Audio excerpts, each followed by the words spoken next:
Hey everybody, it's your old buddy, Uncle Rich. Can you see me? Guys, you're finally going to find out the truth. This whole thing has been fake. The set that we've been using for the past few months is all an illusion. So Uncle Rich has been lying to you. Guys, so now tonight we're going to have to rough it. And to make matters worse, I forgot my glasses. So this is going to be a rough show. But we named the show Trump Derangement Syndrome because Uncle Joey is always saying, I've got T.D.S. I've got Trump Derangement Syndrome. Guys, after what happened this weekend with Trump and his tweeting with Elijah, well, I'm telling you, with what's going on with Elijah Cummings and the tweet and the racism, I mean, it's hard to believe, and you think Trump would just shut up and let stuff be. But no, he's got to push it, and I want to tell you, I told Uncle Joey, I said, Uncle Joey, you want to lose this election? You keep up with this racist stuff. And guys, nobody wants to correct Trump. Nobody wants to tell him to stop. They're all so afraid that if they go against Trump, they're going to get primaried, they'll lose their seat, and I want to tell you, there's some bad jazz that's going on. But, you know, you get a guy like Mick Mulvaney who goes to bat for Trump. And this is what makes me crazy. And the first clip we're going to show you, it's him saying to Chris Wallace, he's saying to Chris Wallace, Chris, you're reading between the lines. Kurt, reading between the lines? Kurt, let's prove my point with number 2, please.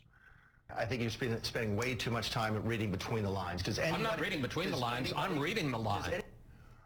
I'm not reading between the lines, I'm reading the lines. And guys, this is what's going on. You know, we're going to play this again just to add a little more spice. And then if you remember, what did we talk about last week? Stephen Miller pulled the same nonsense. But Kurt, let's take a little bit deeper with number 3 and with Mick Mulvaney. So we'll just play the extended version. Number 3. Then he talks about Elijah Cummings, and he says his district is rat and rodent infested. Infested. It sounds like vermin. It sounds subhuman. Infested. And these are all 6 members of Congress who are people of color. I think you're spending way too much time reading between the lines. I'm not reading between the lines. I'm reading the lines. Is anyone watching? Guys, notice the way he used the term infested? And he uses it over and over again. You'll hear it. I'm telling you, this proves that Trump is deranged.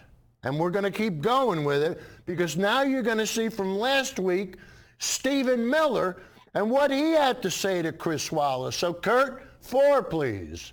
She said some of the policies she opposes are garbage. It's impossible to read the quote that way. The quote, what she's trying to say is there's a debate. This idea of 10% better from garbage shouldn't be what we settled for. No, she's talking about her proposal. No, it's literally impossible to read the quote that way. It's impossible to read the quote that way. And when you do read it, you're reading between the lines. And what's the other thing we always say when we're watching Fox News? Some people say, right? A lot of people say. And guys, what fires up Trump more than some hate from Kimberly Klacik? Guys, I never heard of her, but you know what? She's black, she's a conservative, and she's Fox's new cup of tea. So let's listen how she starts the nonsense with clip number 5, Kurt. And a lot of people said he hasn't even been there in a lot while. of people are say. atrocious. And not to mention, those that lived there, I didn't find anyone that said they were afraid of Trump. But I didn't find anyone that said anything bad about Trump. But a lot of people say they haven't seen it. And Trump hears this. And what does he do? He tweets it. And he got 45 minutes after this was played on Fox, Trump tweeted it. And when you see where he got his information from, you're going to go, you got to be kidding me. This guy is president of the United States, and he's watching a conspiracy, a soap opera conspiracy put out by Fox. So, Kurt, let's take it one step further. And I can't read, but number 6, please. But, you know, to have Congressman Cummings talk about the situation at the border is just, it's laughable because the conditions in its own district, and a lot of people said he hasn't even been there in a while, are atrocious. And not to mention, those that lived there, I didn't find anyone that said they were afraid of Trump. I didn't find anyone that said they were afraid of Trump. They all love him, right? And of course, she went into the worst part of the city. She picked the worst stuff she could find. And you know, instead of Fox telling Trump, hey, back off, brother. Back off. This ain't a way to win an election. No. They back him up and they defend him. And this is what pushes me over the edge. But guys, what we really wanted to do tonight was MSNBC came out with a new series. It's going to be a 4-part series called The American Swamp. Remember? Drain the swamp, drain the swamp. Well, guys, we're going to show you with some facts and figures exactly how the swamp is being filled up by Trump. But first, we'll give you a little taste with clip number 7 with the American swamp and dark money. Kurt? Let me give you one example. In this first episode, we go to Arizona. And in Arizona, the sunniest state in the union, a tiny, tiny fraction of the citizens of Arizona have solar power on the roofs of their homes. Why is that? Because of the obscene amount of dark money spent in the Arizona political system. So we go to try to get to the bottom of it and figure out, I mean, it's a no-brainer. Why wouldn't you have solar power in Arizona? Save people money, everyday people, they could save a ton of money by putting solar panels on their roofs. They could save so much money that they put electricity back into the grid. They could get a rebate check. And that's not happening in Arizona because of special interests. Dark money in the sunniest state. So guys, what do you think the reason is? What it always is, money. Corporate money.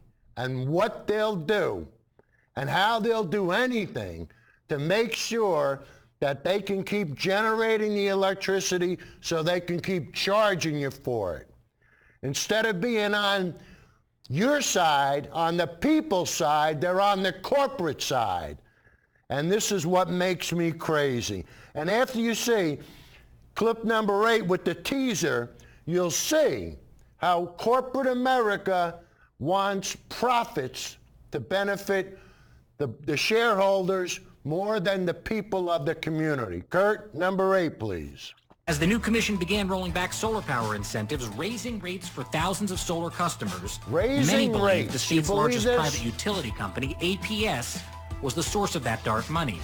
Why?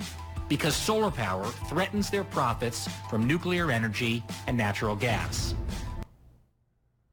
Solar power threatens their profits. But when we play you the clip, you're going to see that corporate America likes putting up solar farms as long as they can charge you for it. But they don't want you to put them on your roof so that you could sell it to them. Are you getting tired of this? Aren't you getting tired of being taken advantage of? When is the nonsense going to stop? And guys, we're going to go back to the beginning now with Chris Wallace and Twitter, and how this whole thing started with Trump and the fact that he doesn't like people of colors. He insists on telling everybody that he's a racist. And Uncle Joey, you can tell me he ain't until you're blue in the face, kid. But all you got to do is listen to him. Listen, it's very simple, very plain to see if you open your eyes. But I tell you guys, a lot of the conservatives, they don't want to know nothing. The only thing they want to know is they want to have their bias confirmed. That's it. I want to deal with the like-thinking people that think the same way that I do and don't question anything. And I tell you, when you see Mick Mulvaney, how these guys have to go to bat for Trump. And you think anybody could say, Mr. Trump, wait a minute, please stop. But nobody can talk to him. You can't talk to an impetulant child. So let's prove my point with number 12, Kurt. With what we didn't anticipate, and that is the Twitter war. President Trump attacked Democratic Congressman Elijah Cummings on Saturday, saying that his district in the Baltimore area of Maryland is worse conditions, more dangerous than along the southern border. I want to put up the president's statements. His district is considered the worst in the USA. Cummings district is disgusting. Where did he get this information from, guys? No human being would want to live there. We'll show you. In fact, median household income in Cummings district is in the upper half nationally, and Columbia, Maryland, which is part of Cummings district, has been called the safest city in America. That, huh? So what is the president talking about? And I think Maryland is, I think on a per capita basis or per household basis, the richest state in America. You still see pictures on the internet of complete poverty in Baltimore, Maryland. What this is about, though, is the president fighting back against what he saw as being illegitimate attacks about the border in the hearing this week. If you go online, you can see the questioning that Elijah Cummings did of Kevin McAleenan regarding the conditions at the border. Mr. Cummings saying that children were sleeping or sitting in their own feces. That's just that's not right. It's not accurate. Borne by the fact, by the way, that Mr. Cummings has not been to the border in recent memory, certainly not during this administration.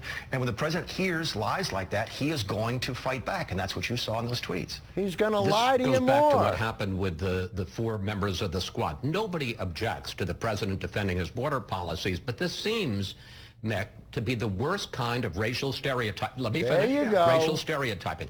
Black congressman, majority black district. I mean, no human being would want to live there. Is he saying people that live in Baltimore are not human beings? So, Chris, help me with this. Help you with it? How could we possibly help you with it? It's impossible. You can't defend something like that, but you have to. Why? Because you're loyal to Trump. You don't care about reality. You don't care about the truth. You just care about loyalty. So, Kurt, let's have more fun with part 2. Number 13. No human being would want to live there. Is he saying people that live in Baltimore are not human beings? So, Chris, help me with this. When the president attacks AOC +3, when he attacks the squad last week, he gets accused of being a racist. When Nancy Pelosi does it a few days later, the left and many members of the media, not you in particular, I make that clear, come to Nancy's defense. How it couldn't possibly be racist, that she was simply attacking their ideas. The president is doing the same. The president is attacking Mr. Cummings for saying things that are not true about the border. I think it's right for the president to raise the issue of, look, I was in Congress for 6 years. If I had poverty in my district like they have in Baltimore, if I had crime in my district like they have in Chicago, if I have homelessness in my district like they have in San Francisco, and I spent all of my time in Washington, D.C. chasing down this Mueller investigation, this bizarre impeachment crusade, I'd get fired. And I think the president is right to raise that. It has absolutely zero to do with race. You say it has zero to do with race. There is a clear pattern here, Mick. The fact is that before his inauguration, the president tweeted about John Lewis, a black congressman, that he should, and this is before his inauguration, he should spend time in his crime-infested district. Then, 2 weeks ago, he goes after these 4 members of the squad, all women of color, and says they should go back to the crime-infested countries from which they come. Then he talks about Elijah Cummings, and he says his district is rat and rodent infested. Infested. It sounds like vermin. It sounds subhuman. That's what he wants it to sound like. 6 members of Congress who are people of color. I think you're spending way too much time reading between the lines. I'm not reading between the lines. I'm reading the lines. Does anyone watching this program dispute the fact that, or the possibility that if Adam Schiff had said the same thing about the border, that the president would be attacking Adam Schiff in the exact same way today? I don't think he'd be talking about his crime-infested, rodent-infested district. He very well could. It has zero to do with the fact that Adam is Jewish, and everything to do with it. Adam would just be wrong if he were saying that. This is what the president does. He fights, and he's not wrong to do so. You're completely comfortable with him saying that this is a rodent-infested district and no human being would want to live there. You're comfortable with that personally? Have you seen some of the pictures on the internet just this morning from the conditions in Baltimore, Maryland? Have you seen them? You could do that in any inner city in America. You absolutely could. And you could argue, why doesn't the president do something to stop it? The richest state in the nation, has abject poverty like that. A state, by the way, dominated for generations by Democrats. I think it's fair to have that conversation. Okay. Hear what Chris said? Are you comfortable defending Trump? Some people think the White House is rat infested.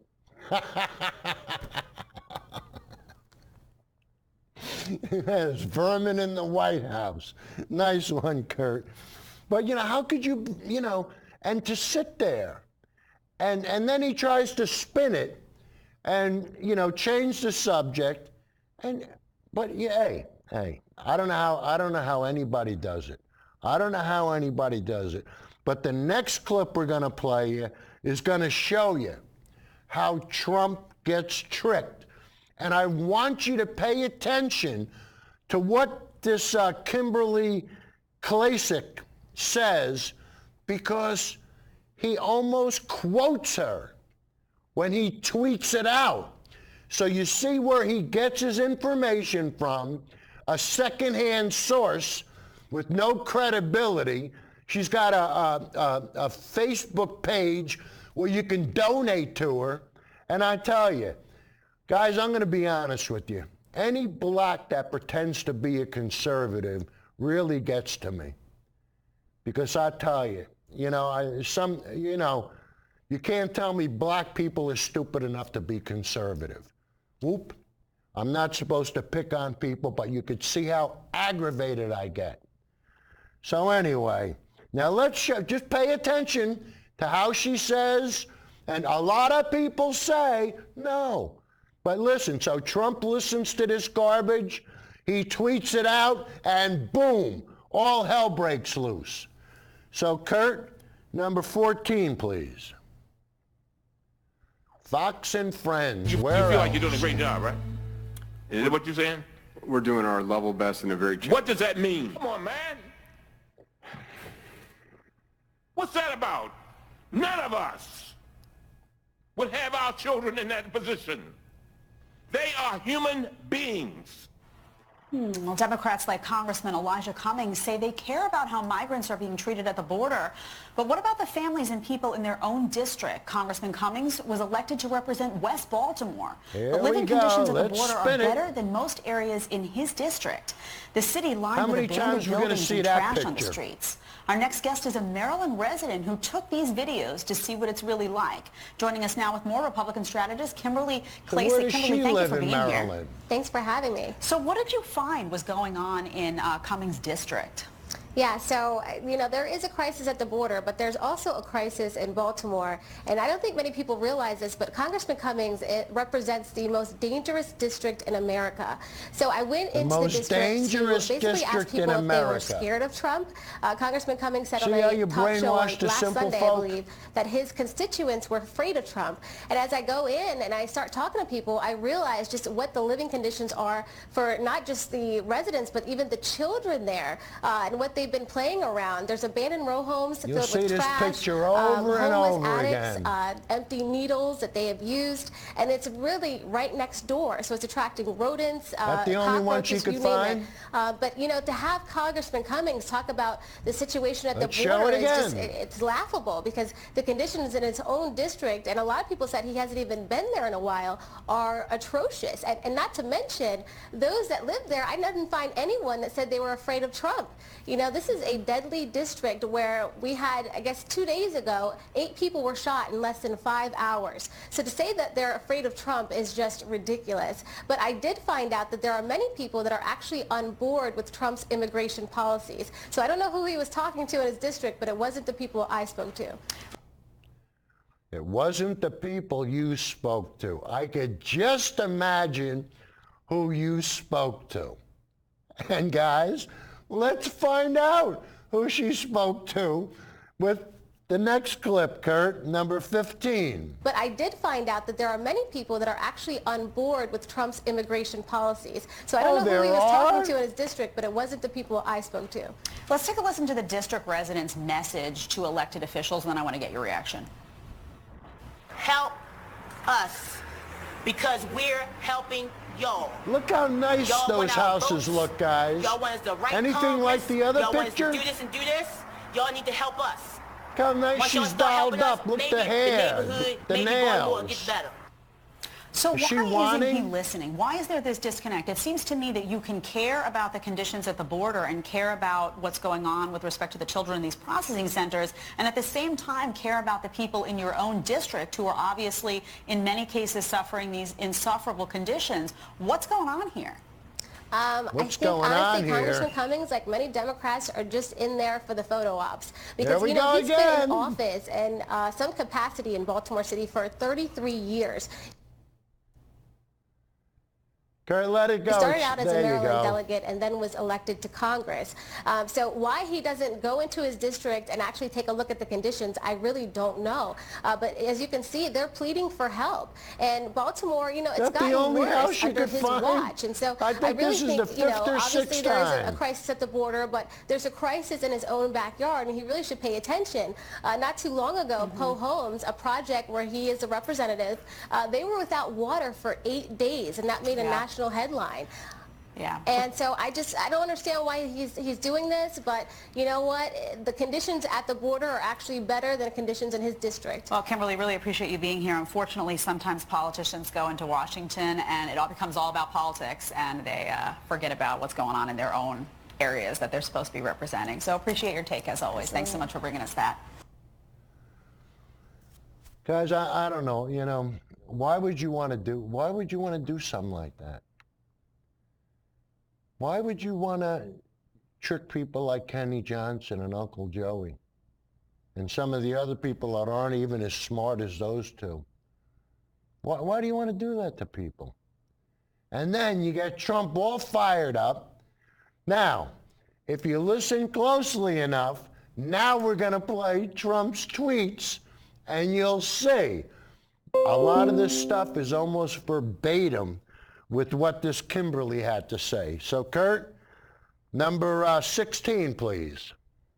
Yet another weekend trashing yet another member of Congress who happens to be of color on Twitter. This time it's the chairman of the House Oversight Committee, Elijah Cummings. This was done this morning, and guys. his West Baltimore district. The first of the president's two-day attack came on Saturday when the president claimed the Maryland congressman's district is a, quote, disgusting, rat and rodent-infested mess. Sound familiar? If he spent more time in Baltimore, Trump continued, maybe he could help clean up this very dangerous and filthy place. In another tweet, the president wrote, quote, why is so much money sent to the Elijah Cummings district when it is considered the worst run and most dangerous anywhere in the United States? No human being would want to live there. Where is all the money going? How much is stolen? Investigate this corrupt mess immediately. The president continued his attack yesterday, quote, if racist Elijah Cummings would focus more of his energy on helping the good people of his district and Baltimore itself, perhaps progress could be made in fixing the mess that he has helped to create over many years of incompetent leadership. His radical oversight is a joke. In all, the president sent or shared 15 tweets attacking Congressman Cummings in the city of Baltimore over the weekend, and actually had a member of my family who worked in Elijah's outreach office and saw firsthand every day how hard he worked to meet the needs of his constituents and really a family that he made out of his community there. These tweets are beyond offensive and beyond inaccurate. Joe? So, Corinne, this has become far too predictable. Donald Trump, of course, continuing to attack people of color. Too predictable. It is. I talk about the signal on the ground noise. I must say, though, what is obvious to everyone, the pace of his racist attacks are quickening. They're quickening. The pace of his aberrant behavior, the intensity of his getting worse.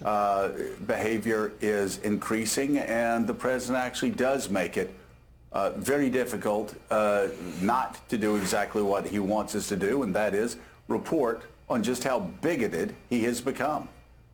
That's exactly right, Joe. Look, let me just say this about Congressman Cummings. Donald Trump is upset because Congressman Cummings is everything that Donald Trump is not. Bingo. He is calm. He is smart. He is thoughtful. He actually works for his constituents. He's a good public servant. He is the example of the American dream, sons of a sharecropper who is now the chair of a very powerful committee. Donald Trump is threatened by Congressman Cummings. The son of a sharecropper, making Trump, the billionaire, look like a bozo. And I tell you, it's a shame. It's a shame that the President of the United States doesn't have enough scruples to be a gentleman. It's just unbelievable. But guys, now we're going to come to the fun part of the show. And we're going to show you where the derangement, where it gets to the point where the derangement is so bad that people start to buy the nonsense where solar panels shouldn't be used. And guys, I tell you, when you see how the government is bought and how the Koch brothers and everybody got involved with all this nonsense, you're going to be freaking, you're going to freak out just like I did. But let's have some fun, and this is going to be, from here on, this is going to be those smoke if you got 'em moments. So, Kurt, number 17, please. For prosperity. That's the Koch brothers? Yeah. Next Gen Climate, that's Tom Steyer. National Rifle The NRA. Association. Planned Parenthood. The more you look, the swampier it gets. A murky mix of powerful corporations, special interest groups, and a handful of staggeringly wealthy individuals are buying our elections. And it's all perfectly legal. Buying our government. You can go through all of this and name every single person who works in that building and show how much money is spent on them by outside groups. It makes you wonder, whose interests do they have in mind? The money that was spent on them, the people who spent the money, the corporations, or the voters who put them into that office? It's time to put strict limits. Across the political spectrum, just about everyone says there's too much money in politics. Billionaires are buying elections. I've got a lot of questions about where all that money came from and how it benefited the people it was spent on. The obvious first step is to see if I can set up a meeting with any senators to talk to me about it. It's Jacob Soboroff calling from MSNBC. Good luck. Sure, it's S-O-B-O-R-O-F-F. Oh, it's a pass? Hey, Max, Jacob Soboroff calling from NBC. Would he be willing to talk with us about that? You think we'll have a shot at another time, or probably not? Okay, thanks, bye. What do you know? It's not that easy to get a member of Senate on the phone.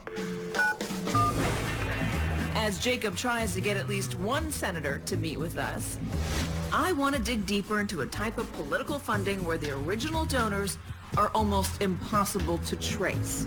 It's known as dark money. Dark money. And there's one group whose name has become synonymous with that term. Americans for Prosperity. There you go. Americans for Prosperity is registered with the IRS as a nonprofit social welfare organization. The Koch brothers. But it's actually the nerve center of the most influential and sophisticated political fundraising It's network for their in the country. prosperity, not yours.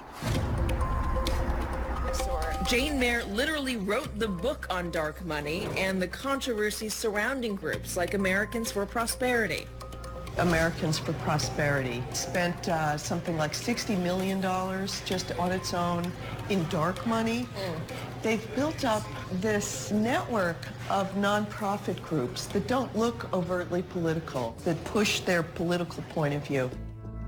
Their mission, to advance the conservative libertarian agenda of Americans for Prosperity's founders, billionaire industrialist brothers Charles and David Koch. So who are the Koch brothers? Explain it to me. They are owners of the second largest private company in America. Probably everybody has some product from Koch Industries in their life. Like they make what? everything from Stainmaster carpet to Dixie cups to Georgia Pacific lumber, but they are huge refiners of oil. Are they representing the interests of Oil, a wide group of the American remember public? that. Or are their interests, can they boil down to how much money it makes them? The Kochs would say that what they are pushing is something that they think is good for all Americans. But if you take a look at it, what you find is it's especially good for the Kochs. It's especially good The for Kochs them. declined our request for an interview, but Mayor's reporting shows how Americans for Prosperity had used money from like-minded They're donors all in to on help it. shift U.S. policy and politics in their favor, promoting huge tax cuts for the wealthy, There you supporting go. anti-labor candidates, funding efforts to crush renewable energy. And almost all of the money came from untraceable donations, flowing Untraceable. through the Koch's complex dark money network. So you might see an ad and it's funded by one of those groups and it has that group's name, but you wouldn't necessarily know that that group had anything to do with David or Charles Koch. Yeah, well, because a That's the lot of the whole groups idea. have these very bland names. America Future Fund or Americans for Job Security. Who is that really? What you would realize if you go through the paperwork, it was like a daisy chain of money. And if you were able to trace it back, a lot of it would come from this group of 400 of the richest, most conservative people in the country who worked with the Kochs and funded it. In May of 2019, the Koch network rebranded with a new name, Stand Together. And in this incarnation, it says it's open to supporting Democrats who are pro-dreamers and anti-tariff. But no matter what the name and purported reorientation, it is sure to remain a potent political force.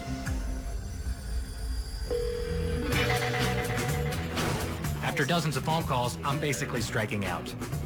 Okay, it's a no. Okay, thanks. Bye. So far, it's not going so good. And I think the reason so many members of Congress probably don't want to talk about this is because money equals power in politics. And to bite the hand that feeds you is probably not a good proposition to the people that work in that building. Guys, it's really simple, isn't it? You can't bite the hand that feeds you. And if the Koch brothers are feeding you, and if they tell you, hey, listen, we want to put through the XL pipeline, guess how you're going to vote? It's really simple. You just do what they say. They keep the money coming. And we're going to show you, when you see how they do the commercials and stuff, you're going to go, wow, I never really realized it. But let's keep having fun, and let's take a look at what they did with Tempe, Arizona, and how they tried to bamboozle and buy the whole state of Arizona so that the sunniest state, the dark money would take over the sunniest state so that people would have to pay to put solar panels on their roofs. Guys, I'm telling you, if you don't see stuff like this, you wouldn't believe me. But that's why we're going to show you. So, Kurt, number 18, please. This is one of two water treatment facilities in Tempe, Arizona, and what's obviously most notable is all this solar. But it turns out, not just in Tempe, but in Arizona, solar is the exception rather than the rule.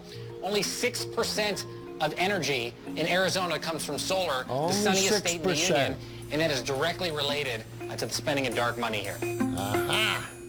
In 2014, A sudden surge in untraceable campaign donations changed the course of energy policy in the state. That money, more than $3 million, helped get 2 anti-solar power candidates elected to the commission that sets Arizona's energy policies. You believe As the new this? commission began rolling back solar power incentives, raising rates for thousands of solar customers, many believed the state's largest private utility company, APS, was the source of that dark money. Why? Because solar power threatens their profits from nuclear energy and natural gas. Threaten their profits. At the time, APS would neither confirm nor deny if they were behind the mysterious campaign contributions. But we're going to show you. But for one local politician, the answer was clear. Well, we have to get closer to the sun. Lauren Kuby is the vice mayor of Tempe, Arizona, and a longtime solar advocate. Here we go. For Kuby, solar energy isn't just a political talking point. It's how she powers her home. So explain to me why all of your neighbors don't have solar just like you do. Because dark money succeeded in electing the regulators they wanted to have regulate them. And so you have to pay some kind of fee in order to have this today? I'm grandfathered in for a few more years, but yes, any new solar adoptions, they need to pay, in my territory, about $50 a month. Is it fair to say that in one of the sunniest states in the Union, the dark money has prevented solar power from proliferating through residential communities? Well, I think that's true. After seeing the impact of dark money firsthand, Kuby was determined to fight back. In March of 2018, she got together with other local officials at Tempe City Hall and led a successful bipartisan effort to get dark money out of her city's elections. So you were able to do something that not many people have done across this country, which is you have legislated or mandated the disclosure of dark money in Tempe. We call it the Sunshine Ordinance because it was about transparency. And I worked on a working group with the mayor and another council member, so this was something the entire council supported. And we voted unanimously to put it on the ballot, and that's when our citizens supported it by 91.44%. What did you think with 91.44%? That's enormous. It was just an unbelievable statement that voters want to be informed. They want to know who's behind the messages that they see on TV and on the mailers. They want to know who's trying to influence their election. After passing her dark money initiative in Tempe by more than 90%, Kuby was confident other cities would quickly follow suit. 90%. But in April of 2018, less than a month later, the Republican-majority Arizona state legislature passed a bill banning local governments like Tempe's from disclosing dark money donors. You gotta be That bill kidding me. was drafted in large part by the American Legislative Exchange Council, a conservative think tank that gets funding and guidance from fossil fuel heavyweights like the Koch brothers and There you Arizona's go. private utility company, APS. The reality is, as of today, as of this moment, if there's dark money spent in Tempe, you're not necessarily going to know who's behind it, right? Well, the problem is the legislature passed a law to preempt it, to interfere with it. They're telling us that it's against the Arizona Constitution. So we're expecting to have a legal battle soon. We haven't yet, but we're fully expecting that to happen. Despite the long road ahead, Kuby has vowed to continue her fight to shine the light on dark money in Arizona. The First Amendment protects free speech, but what our dark money disclosure said is that there's no right to hide behind that speech. In March 2019, private utility APS finally confirmed what Kuby and others had suspected all along. Under threat of subpoena from newly elected energy commissioners, APS disclosed they were behind donations benefiting anti-solar candidates in 2014. Busted. The utility giant also revealed it spent more than 3 times what was previously thought, for a total of nearly $11 million. With dark money flooding into places like Arizona, the swamp just keeps getting deeper. But it wasn't always this way. To get that story, I'm heading back to Washington. What's the difference between what you're describing and money laundering? Not a whole heck of a lot.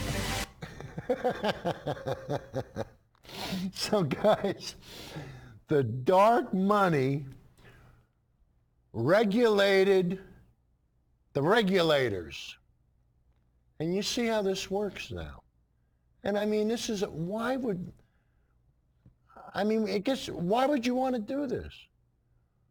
Why would you want to make your fellow American pay more for something when there's a better way and a cheaper way and a way that's better for the planet. I mean, how greedy do you have to be to go along with this kind of nonsense?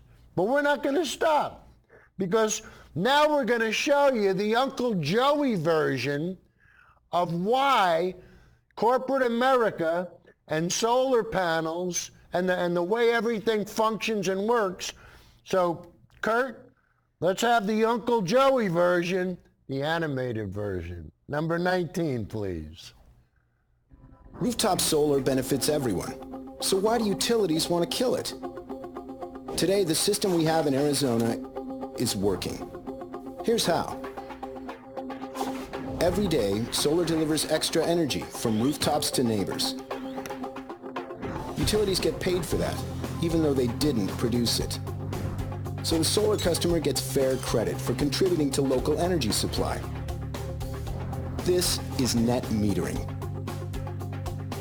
More solar means less need for power plants or power lines that you have to pay for. Energy gets cheaper, cleaner, better for everyone. There you go. So, why do utilities want to kill solar? To make money. Utilities are monopolies. Aha. They've never faced competition. There you go. So when solar makes electricity cheaper and cleaner for everyone, which they don't believe in, utilities lose profits. They attack solar, and they attack net metering to eliminate their competition and protect the past. The future is now. Choice and competition benefit all of us. The choice is yours. The power is yours. Don't let utilities take it from you. Learn more at allianceforsolarchoice.com.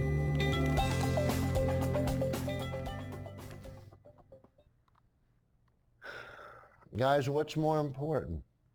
The profits of the corporation or the people of the community? Kind of simple, isn't it? The next clip we're going to show you is some people that took advantage. They laid out the money out of their own pocket, but guys, I'm telling you, they're going to make out like bandits, especially in Arizona. So Kurt, let's have the next clip. I lost my place with the numbers, but I think it's number 20. There you go. For homeowners Tim Christ and Wendy Hall in Tucson, Arizona. 1, 2, 3. 300 days of sunshine a year made going solar a no-brainer. They shelled out $21,000 for these panels, hoping to offset the triple-digit electric bills that come when temperatures are over 100. That's huge. That's a massive increase. It's an investment with a long-term payoff. Ideally, based on the size and our calculations, we'll pay zero over the year.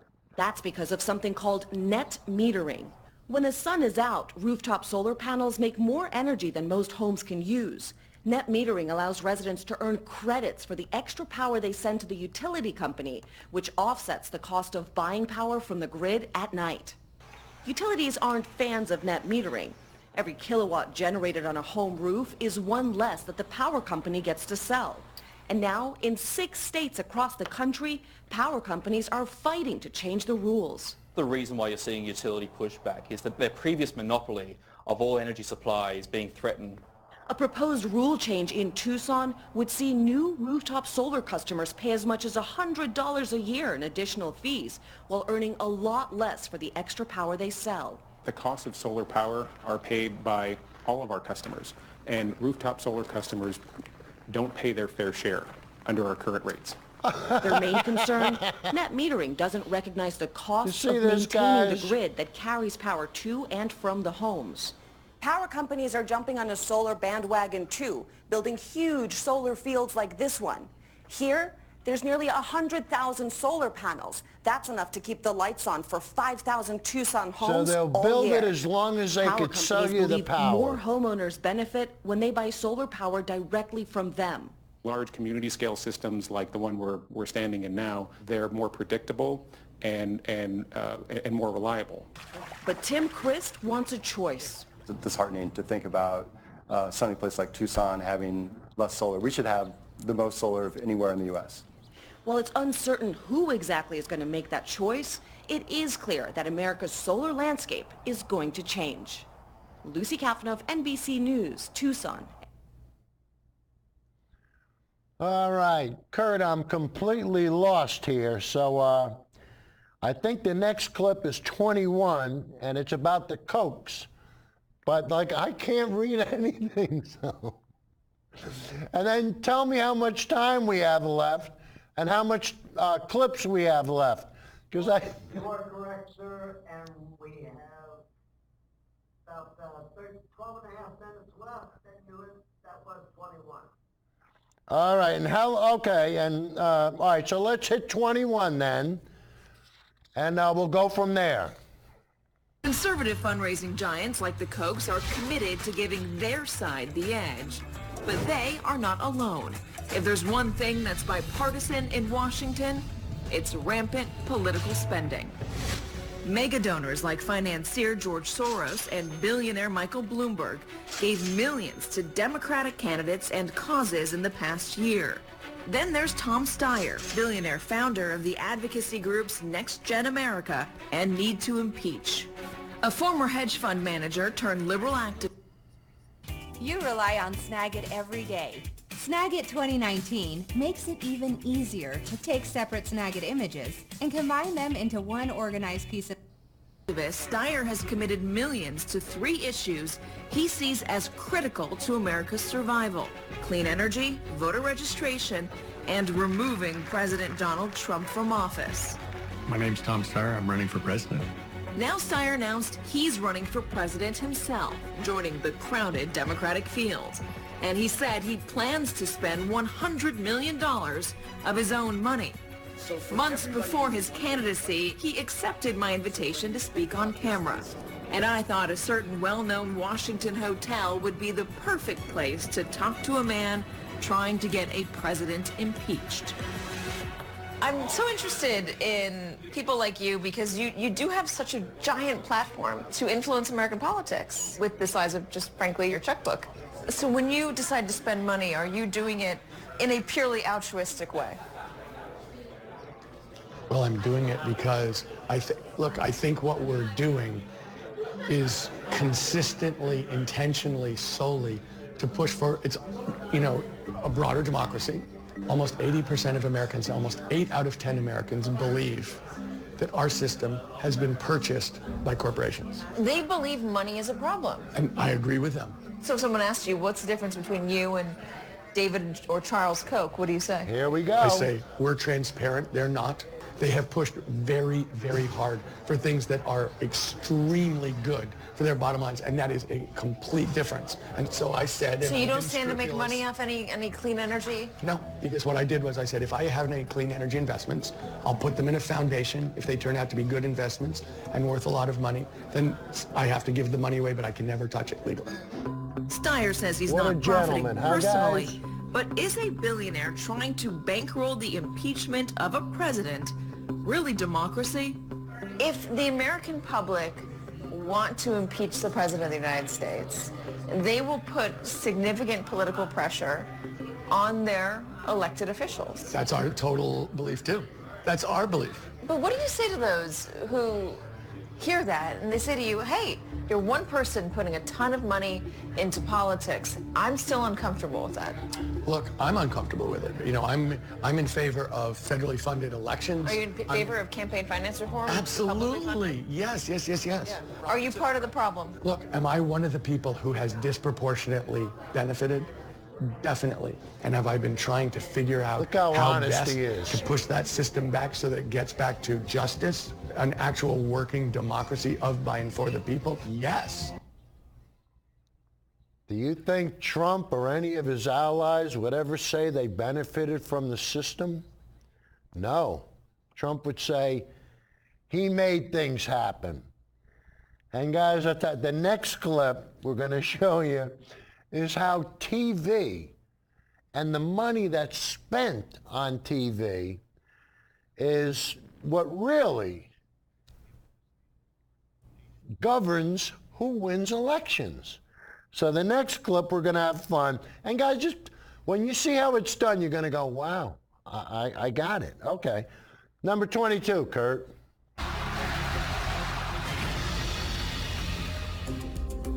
In American politics, a campaign finance arms race is escalating with no end in sight. Now, Jacob and I want to see how super PACs and dark money groups turn their cash into action.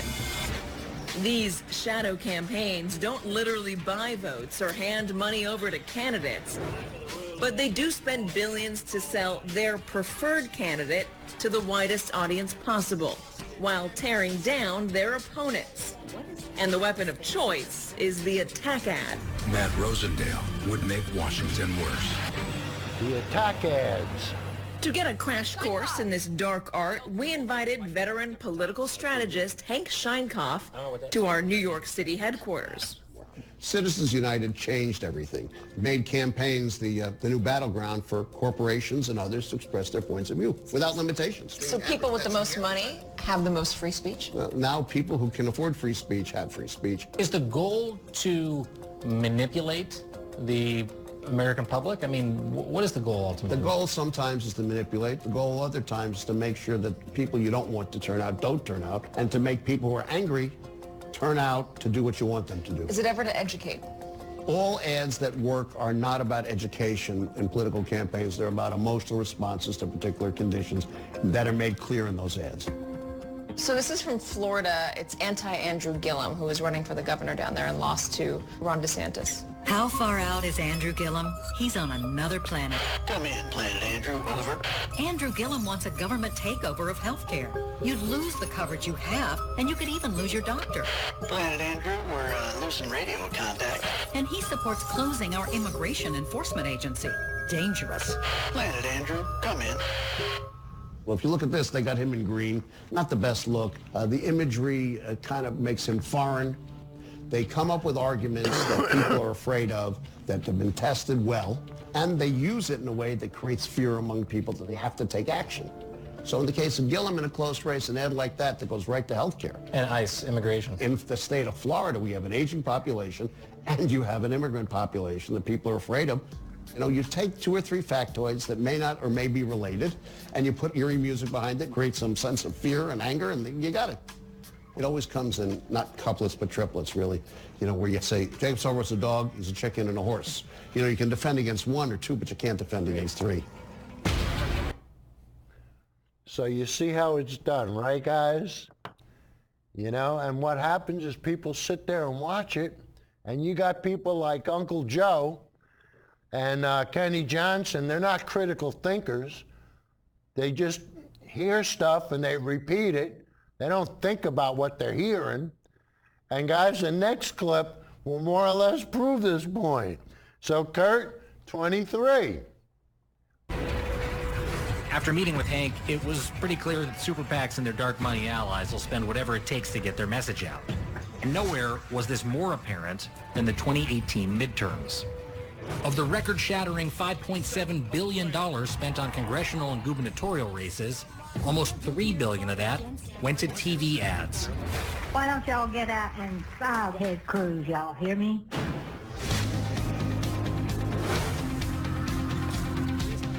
To find out who the biggest spenders were and if they got their money's worth, I went back to D.C. to dig deeper with Mark Murray and Carrie Dan of our NBC Politics team. The reason I wanted to bug you guys is that I would get these regular emails during the campaign from you, and it looked as though you were tracking every political ad that was on television. So I have no idea how you did that. What did you do? Let's show you. So this software tracks every single ad that airs by topic, how much money has been spent on individual ads, and every day, basically in real time, we would get updates through this software of what was airing everywhere in the country. This allows us to get a good portrait of what the outside organizations are spending in these races. Higher sales tax. Outside spenders on both sides waged an all-out ad war, airing political ads a mind-numbing total of 3.5 million times during the 2018 cycle. But at the end of the day, it was the Democrats who went into overdrive, outspending Republicans by more than $70 million. And look You who think about won, outside guys. money in particular, and for whatever reason, in my mind, I think Republicans, the Koch brothers, unlimited spending, but Democrats spent more this time around. It's a case also where you saw that reflected in the election results. So in about 80 to 90% of these races, the candidate who spent more money won. That's wild. I mean, you guys have tracked this over multiple election cycles. How is it changing? It's just more and more money every election? Is that what it boils down to? It is more and more money, and of course the age of the super PACs where we started to see so much. This is what is going to be existing into 2020, and it's really going to actually take new laws or a new Supreme Court ruling to really change the terrain here. For his part, President Trump's campaign says they're planning to raise $1 billion for his re-election. The more Katie and I learned, the more keeping deep pockets and dark money out of our elections was feeling like a lost cause. But we heard that 2,000 miles west of Washington, D.C., there were actually signs of hope. Next stop, Helena, Montana. How do we get out of the swamp? Well, how do you eat an elephant? One bite at a time. How do you drain a swamp? Maybe it's one bucket at a time. So how do you drain a swamp? One bucket at a time. And guys, I tell you, that's what it's going to take. But you know, rather than spend all this money on advertising and the media to get your point across, how about if you spent the money getting people cheaper drugs that they could afford, if we built new schools, new roads, and people say, hey, vote for me, I got you a new school. I got you cheaper drugs. I got you new bridges. I got you new internet. Now you vote, and then, hey, guess what? Yeah, now so rather than piss the money away on advertising, put it to use in the community, and I'll vote for you. And guys, the last clip we're going to play shows us the disconnect. And this is where the nonsense has got to stop. So, Kurt, the last one, please. What I think Democrats need to do is exactly what we're trying to do in this new show we're doing together, American Swamp. Explain the disconnect between everyday Americans' lives and what's happening in Washington, D.C. Because too often you look at our politicians in Washington, D.C. and the way they talk about the way we all live our day-to-day lives bears absolutely no resemblance to what's going on in our community. Okay, then let's play a clip, because if we're talking about our day-to-day lives, then we must talk about campaign finance reform. Absolutely. Because those big dollars aren't really focused on you and me, and certainly not the you and me that lives outside a big, beautiful urban center like New York. Let's share a clip.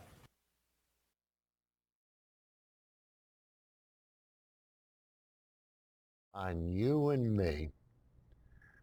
No. And if they were, wouldn't things be so much better? I mean, wouldn't they? But anyway, guys, I'm so happy that we were able to get through the show.